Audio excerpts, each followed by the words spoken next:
Qu'est-ce que vous pensez de l'initiative de ces Sénégalaises qui veulent casser les codes et s'imposer dans le monde très masculin des cultures urbaines?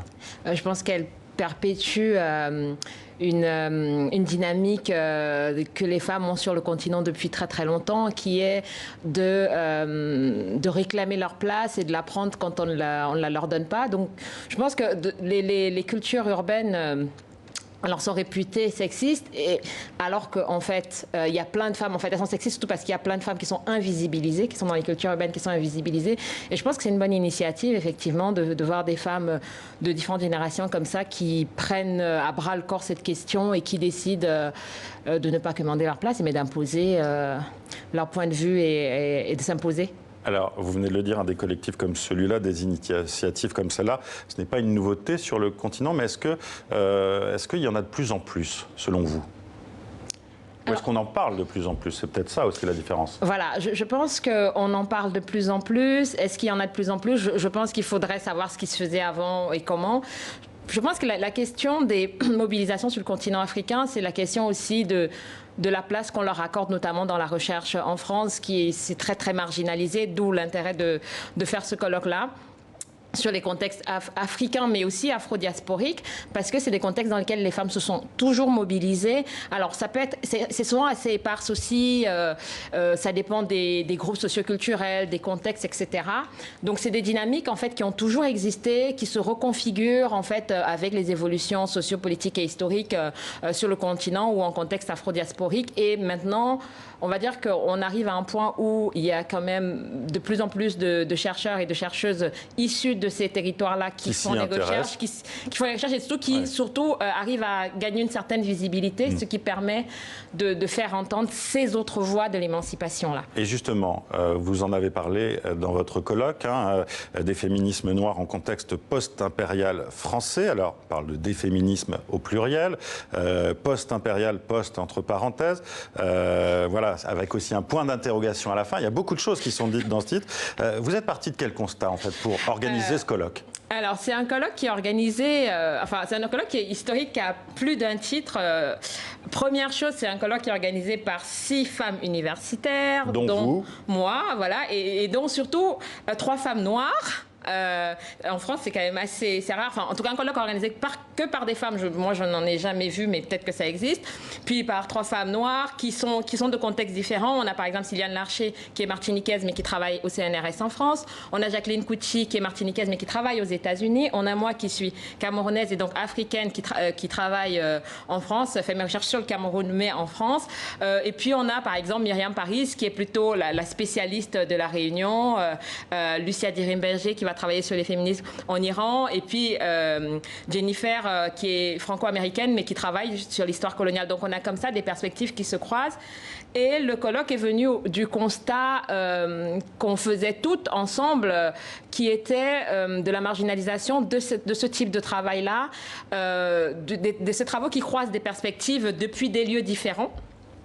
Et il était question déjà de montrer qu'il y a des travaux qui se font dessus, de les rendre visibles et de créer un espace favorable en fait au dialogue entre ces différentes perspectives, ces différents contextes, et montrer que en fait les voies de l'émancipation, les chemins que peuvent emprunter les femmes pour lutter sont multiples, et donc déconstruire en fait le discours hégémonique et le provincialiser un peu, si je reprends le terme de Dipesh Chakrabarty. Et parler de féminisme noir justement pour aller peut-être contre aussi ce que certains reprochent au féminisme universaliste, qui sera en fait un féminisme blanc, monolithique. C'est aussi ça le but de ce colloque. C'est aussi ça, et puis c'est surtout, en fait, le point d'interrogation, par exemple, vient interroger le terme même féministe, c'est-à-dire parce qu'on a aussi eu des discussions notamment sur est-ce qu'on dit juste féministe noir ou est-ce qu'on n'interroge pas ce terme? Parce que moi, par exemple, quand je travaille sur mon terrain camerounais, la plupart des femmes ne se disent pas féministes, pourtant elles mènent des luttes que je peux qualifier de féministes.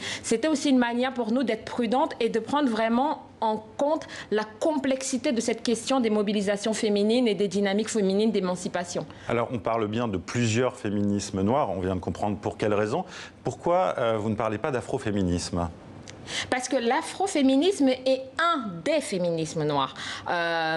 C'est un mouvement dont la plupart des militantes se revendiquent comme afroféministes, prennent cette identité qui est une identité politique. Hein. Évidemment, c'est pas une étiquette, c'est pas une identité qui nous colle à la peau, c'est une identité qu'on revendique comme une posture politique.